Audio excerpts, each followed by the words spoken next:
আসসালামু আলাইকুম ওয়া রাহমাতুল্লাহি ওয়া বারাকাতুহু। আলহামদুলিল্লাহি ওয়া কাফা ওয়া সালাতু ওয়াসসালামু আলা সাইয়্যিদিনা মুহাম্মাদিনিল মুস্তাফা ওয়া আলা আলিহি ওয়া আসহাবিহি আল্লাযীনা হুম ফাইজুনা বিস-সিদকি ওয়াস-সাফা, আম্মা বা'দ। দূরের কাছে, দেশের এবং প্রবাসের সুপ্রিয় দর্শক শ্রোতা, শান্তির পথে অনুষ্ঠানে আপনাদের সকলকে স্বাগত জানাচ্ছি।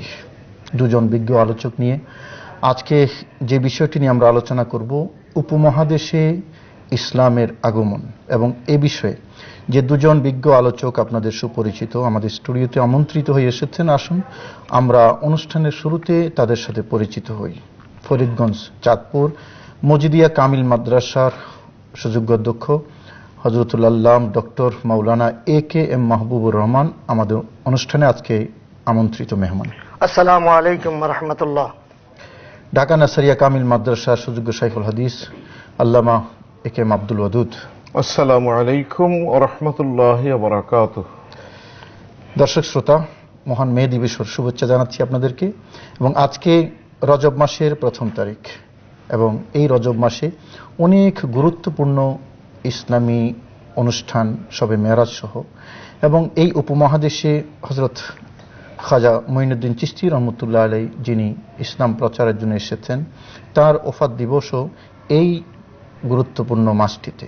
সেজন্য উপমহাদেশ পৃথিবীর মানচিত্রে মুসলিম সংখ্যাগরিষ্ঠ একটা এলাকা। এই ভূখণ্ডে পৃথিবীর সবচেয়ে বেশি মুসলমানদের বসবাস, এবং ইতিহাস স্বীকৃত এখানে কোনো নবী এবং রসুল ইসলাম প্রচার করতে আসেননি। তাহলে একটা প্রশ্ন জাগে যে এই বৃহৎ সংখ্যাগরিষ্ঠ মুসলমানের ভূখণ্ডে যখন কোনো নবী এবং রসুল ইসলাম প্রচার করতে আসেননি, কিভাবে এখানে মুসলমানদের এই সংখ্যাগরিষ্ঠতা, কিভাবে এখানে ইসলামের প্রচার এবং প্রসার ঘটেছে? এবং আরেকটি বিষয় এখানে লক্ষণীয়, উপমহাদেশের ইসলাম শান্তিপ্রিয় মদিনার সেই ইসলাম, এখানে সেই তথাকথিত অস্থির ইসলাম, অশান্তির ইসলাম এখানে নাই, এটা সুফিবাদী ইসলাম। তো কিভাবে এখানে ইসলামের প্রচার ঘটল, কাদের মাধ্যমে এখানে আসলো, নিশ্চিতভাবে তাদের প্রতি আমাদের কৃতজ্ঞতা জ্ঞাপন করা দরকার। আজকের অনুষ্ঠান সেই কৃতজ্ঞতার ক্ষুদ্রতম অংশ বিশেষ। আসুন আমরা আমাদের অতিথিদের কাছ থেকে বিষয়বস্তুর আলোকে আমরা আলোচনা শুনি। Doctor A K M. মাহবুবুর রহমান। বিসমিল্লাহির রহমানির রহিম। ফাযাক্কির বিআইয়ামিল্লাহ। আল্লাহ রাব্বুল আলামিন আল্লাহর দিনগুলোকে স্মরণ করতে বলেছেন, এবং ইতিহাস যারা জানে না তারা জীবনের তিক্ত মিষ্ট বুঝতে পারে না। আমরা পাক ভারত উপমহাদেশের মুসলিম জনগোষ্ঠী, আমাদেরকে স্মরণ রাখতে হবে যে এই ভূখণ্ডে আল্লাহ রাব্বুল আলামিনের প্রিয় রাসূল সাল্লাল্লাহু আলাইহি সাল্লাম তিনি এই ভূখণ্ডে আসেননি, এবং তার সাহাবায়ে কেরামের পদচারণা কিছু কিছু আপনার ইতিহাসে পাওয়া গেলেও এখানে তাদের দ্বারা আমাদের এই পাক ভারত উপমহাদেশ ইসলামের প্রচার প্রসার ঘটেছে ততটা ইতিহাস পাওয়া যায় না। যদিও আমাদের লালমনিরহাটে বাংলাদেশের 69 হিজরির তাবিঈনদের যুগের আপনার নিদর্শন রয়েছে, কিন্তু তাদের সঠিক ইতিহাসে লেখা হয়নি। পরবর্তী টাইমে এই দেশে ছিল হিন্দু ধর্ম, বৌদ্ধ ধর্ম, বিভিন্ন ধর্মের সমাহার এই উপমহাদেশ। এখানে যে সমস্ত মনীষীগণের অবদান ইসলাম এসেছে, তাদের ছিল মানবতাবোধ, তাদের ছিল ভ্রাতৃত্ববোধ, তাদের মধ্যে ছিল দয়া এবং আপনার মহব্বতের ইসলাম, শান্তির ইসলাম। আমরা ইতিহাস পর্যালোচনা করে দেখতে পাই 435 হিজরিতে ওফাত যিনি নেত্রকোনায় শায়িত আছেন শাহ সুলতান রুমি রহমতুল্লাহ আলাইহি, বড় পীর আব্দুল কাদের জিলানী রহমতুল্লাহ আলাইহির আগের, এবং বগুড়ার মাহি সাওয়ার রহমতুল্লাহ আলাইহি সেই যুগের। সেই সময় তারা এসে এখানে শান্তির বাণী শুনিয়েছেন, ইসলামের আগমন এখানে ঘটেছে। আপনার কুতুবুল আলম রহমতুল্লাহ আলাইহি তিনি তার দ্বারাও ইসলামের আগমন এদেশে হয়েছে। কিন্তু সামগ্রিকভাবে কুতুবুল আলম কত হিজরিতে আনুমানিক? উনি আপনার ফখরুদ্দীন মোবারকের আগে, এবং ওনাদের আগমনে এক এলাকা এলাকা ভিত্তিতে ইসলামের দাওয়াত হয়েছে। কিন্তু সামগ্রিকভাবে সারা বাংলাদেশে এবং ইন্ডিয়াতে সারা সাবকন্টিনেন্টে ইসলামের যেই দাওয়াত এবং প্রচার প্রসার হয়েছে তা শুরু হয়েছে গৌস আজম আব্দুল কাদের জিলানী রহমতুল্লাহ আলাইহির খোলাফা, পরবর্তীতে খাজা মঈনুদ্দিন চিশতি রহমতুল্লাহ আলাইহির মাধ্যমে। কারণ একজন ব্যক্তিত্ব পুরা হিন্দু এলাকায় প্রায় 99,88,000 লোক যার কাছে ইসলাম গ্রহণ করেছে, মানে কোনো অস্ত্রের বলে নয়, কোনো হিংসার বলে নয়, কোনো জোরের বলে নয়, শুধু আদর্শ দেখিয়ে, চরিত্র দেখিয়ে, একটি মানুষের কাছে একটি মানুষের চরিত্র দেখে, আদর্শ দেখে, শান্তি দেখে প্রায় 1 কোটি লোক ইসলাম গ্রহণ করেছে। এবং তার নাতি আমাদের ঢাকায় শুয়ে আছেন আপনার শরফুদ্দিন চিশতি রহমতুল্লাহ আলাইহি, এবং শাহ আলী বাগদাদিও সেই ধারায় এসেছেন। এই ধারায় ইসলাম যারা নিয়ে এসেছেন তাদের অবদানে আজকে আমরা মুসলমান, শতকরা 95 মুসলমান। আমরা দেখতে পারি ইউসুফ দারাজ রহমতুল্লাহ আলাইহি, যার হাতে 26 লক্ষ লোক ইসলাম গ্রহণ করেছে। এবং শাহজালাল রহমতুল্লাহ আলাইহির ইতিহাস আমরা জানি 360 জনের মাধ্যমে। এবং সবচেয়ে চমৎকার বিষয় হলো 360 জন খলিফা, 360 জনই সমাজসেবক এবং মাকবুল ওলি, এবং যেখানে গিয়েছেন তারা আলো জ্বালিয়েছেন। আজকে বাংলাদেশ কেন, সারা ভারতে আজকে যেই 70-80 কোটি মুসলমান বাস করছি আমরা, এই মুসলমানদের ইমানের ক্ষেত্রে এই আল্লাহর ওলিদের অবদান, মানে এটা বুজুর্গানে দিন আল্লাহর ওলিদের মাধ্যমে এখানে ইসলামের এসেছে। আমি আব্দুল ওয়াদুদ সাহেব আপনার কাছে জানতে চাইব, যেমনটি আমাদের মাহবুব সাহেব বললেন যে এখানে একথা একেবারেই দিবালোকের মতো সত্য যে পাক ভারত উপমহাদেশে ইসলাম এসেছে আল্লাহর ওলিদের মাধ্যমে। আমরা আমাদের সমাজে কোনো ব্যক্তি যদি সামাজিকভাবে কোনো অবদান রাখে তার ব্যাপারে আমরা জীবনী লিখি, তাকে স্বীকৃতি দেই, সম্মাননা দেওয়া হয়। কেউ সাহিত্যের মধ্যে তাকে সম্মাননা দেওয়া হয়, কেউ সমাজসেবার মধ্যে তাকে সম্মাননা দেওয়া হয় এবং কৃতজ্ঞতা ভরে তাকে স্মরণ করা হয়। এই যে বুজুর্গানে দিন, খাজা গরিব নওয়াজ, তারপরে শরফুদ্দিন চিশতি বাংলাদেশের শাহজালাল, এরপরে দাতা গঞ্জে বখশ লাহোরি রহমতুল্লাহ আলাইহি ইয়েতে পাকিস্তানের লাহোরে, ওনাদের মাধ্যমে যে ইসলামের আগমন ঘটেছে, তো তাদের প্রতি আমাদের কি ন্যূনতম কৃতজ্ঞতা বোধ জানানোর প্রয়োজন নয়? আমি অবশ্যই শুনবো আপনার কাছে। একটা টেলিফোন নিয়ে ফিরে আসি। সালামু আলাইকুম। আসসালামু আলাইকুম। ওয়ালাইকুম সালাম। হ্যাঁ মোহতারাম, আমি ময়মনসিংহ থেকে সাইফুল আলম পান্নু বলছি। জি সাইফুল ভাই, আমাদের ফারুকি মহোদয় মনে হয় এখনো ফিরে আসেননি। ওনার উপর শান্তি বর্ষিত হোক। জি, সংক্ষেপে প্রশ্নটি করুন সাইফুল ভাই। হ্যাঁ, মানবতা ও শান্তির জন্য আপনারা কাজ করেন। আমার বারবারই অনুরোধ থাকবে এই অনুষ্ঠানটা মিনিমাম সপ্তাহে 3 দিন দেওয়ার জন্য। আচ্ছা, আজকে যে উপমহাদেশে ইসলামের যে আগমন, আমরা এটা জন্মসূত্রে আমাদের পৈতৃক ভাবে আমরা জানি যে এটা ওলিয়ার লড়াই এখানে প্রচার করেছে। কিন্তু আমার প্রশ্ন হলো, কিছু মৌলানা সাহেবরা আছে, ওনাদেরকে এই ধরনের কথা জিজ্ঞেস করলে বা বললে ওনারা চুপচাপ থাকে, লোলা থাকার মতো থাকে। এটার কারণটা একটু বলবেন। জি ধন্যবাদ। কি বলতে চায়, কি বোঝাইতে চায়?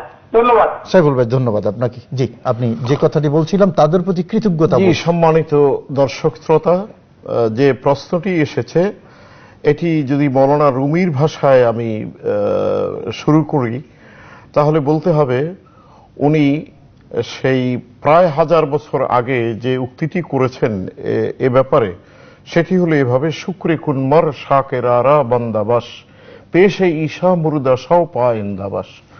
যারা আল্লাহর শুকুর আদায় করে, আল্লাহর সান্নিধ্য অর্জন করে, যারা আল্লাহওয়ালা হয়েছেন এবং সারা পৃথিবীতে যাদেরকে আল্লাহ পাক রব্বুল আলামিন প্রতিষ্ঠিত করে দিয়েছেন তাদের আধ্যাত্মিক শক্তির মাধ্যমে, সেই ব্যক্তিবর্গের শুকুর আদায় করার জন্য, তাদের কাছে কৃতজ্ঞতা প্রকাশ করার জন্য উনি বলেছেন।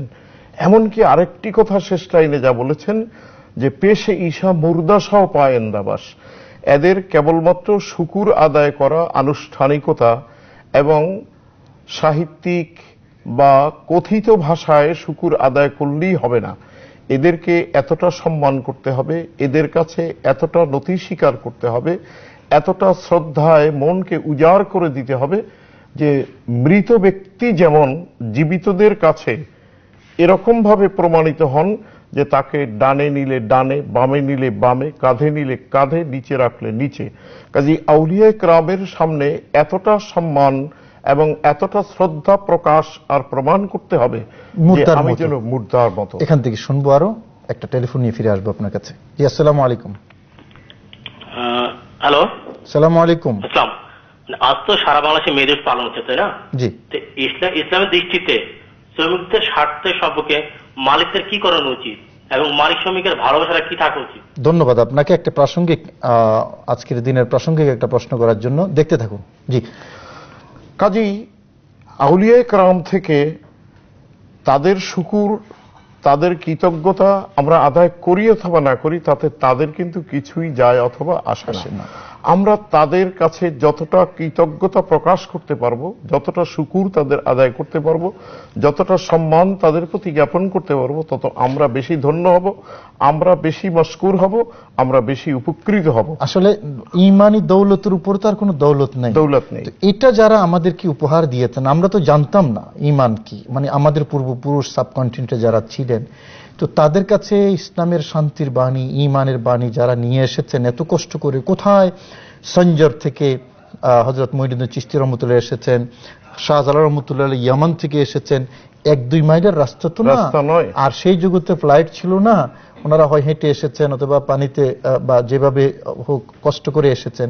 তো এত কষ্ট করে এখানে এসে, যেমনটি ডক্টর মাহবুব রহমান সাহেব বললেন, প্রায় কোটির কাছাকাছি মানুষকে সেই যুগে ইসলামের শান্তির বাণীতে নিয়ে এসেছেন। তো তাদের প্রতি ন্যূনতম কৃতজ্ঞতাবোধ যদি না থাকে এবং তার বিপরীতে যদি আমরা কথায় কাজে আচরণে তাদের প্রতি কটাক্ষ, একটা অপমানবোধ, অসম্মানবোধ প্রকাশ করি, এর চেয়ে পরিতাপের বিষয় আমাদের জন্য সবচেয়ে বেশি দুঃখজনক, আমি এখানে আসবো এবং লজ্জাজনক। জি, আমি এখানে আসবো। একটা প্রাসঙ্গিক প্রশ্ন এসেছে মে দিবসে, শ্রমিকের অধিকার এবং মালিকের করণীয়, আমরা যদি সংক্ষেপে এই বিষয়টা আপনাদের দুজনের কাছে জানতে চাইব। জি, আসলে ইসলাম বলেছে যে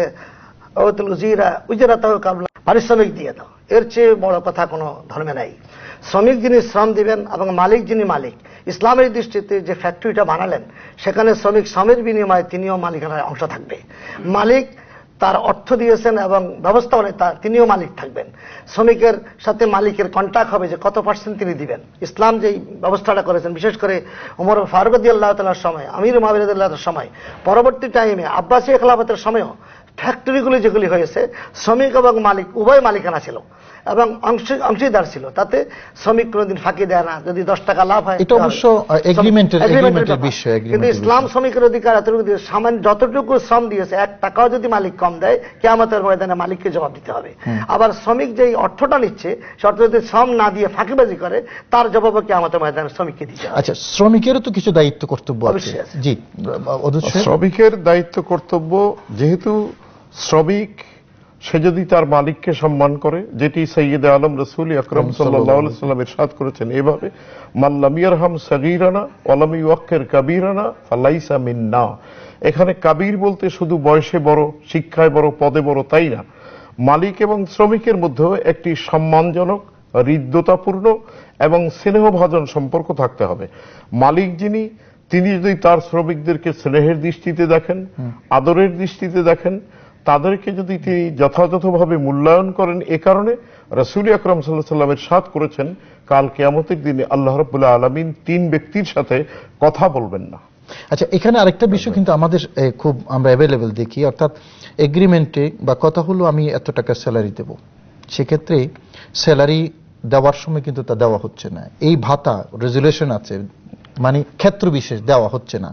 আবার একই পদে থেকে নারী পুরুষ এই যে স্যালারি বৈষম্য, যেটা এগুলো ইসলাম অনুমোদন করে, এই কথাটি এই হাদিসের মধ্যে রাসূল আকরাম সাল্লাল্লাহু আলাইহি ওয়াসাল্লাম শামিল করে দিয়েছেন যে 3 ব্যক্তির সাথে আল্লাহ ক্ষোভে গোসায় কথাই বলবেন না। তার ভিতরে এক ব্যক্তি হলো ওই যে শ্রমিকের দ্বারা শ্রম নিল, কাজ করালো, কিন্তু তার প্রাপ্য তাকে সঠিকভাবে অথবা চুক্তি অনুযায়ী তাকে পরিশোধ করলো না। তো আল্লাহ পাক রব্বুল আলামিনের রোষটা কত বেশি, কাল কিয়ামতের দিনে কত পাপী তাপী জাহান্নামী লোককে আল্লাহ পাক রব্বুল আলামিন মাফ করবেন, কিন্তু এই ব্যক্তিকে মাফ করার তো প্রশ্নই আসে না। আল্লাহ তার দিকে ফিরে তাকাবেন না, কথাও বলবেন না। আজকে যদি সেই কথাটি আমরা নলেজে রাখি, তাহলে শ্রমিকের সাথে কি আচরণ আর শ্রমিকের মালিকের সাথে কি আচরণ হওয়া দরকার, সেটা কিন্তু আমরা সহজেই অনুমান করতে পারি, অনেকটা পরিষ্কার হয়ে যায়। ডক্টর মাহবুব রহমান সাহেব, এই যে শ্রমিক অসন্তোষ, অনেক সময় যেই ফ্যাক্টরিতে আমি কাজ করি, বলা চলে সহজ করে যে এই ফ্যাক্টরির মাধ্যমে আমি এবং আমার পরিবারের জীবিকার ব্যবস্থা হচ্ছে, দুর্ভাগ্যজনকভাবে যখন সেই ফ্যাক্টরিতে কোনো না কোনো শ্রমিক আগুন দিচ্ছে, ইট ফাটকেল মারছে, নিজের মানে জীবন জীবিকার জায়গাটাকে ধ্বংস করে দিচ্ছে, নৈতিকতার দিক থেকে শ্রমিকের সে আচরণটা কতটুকু গ্রহণযোগ্য?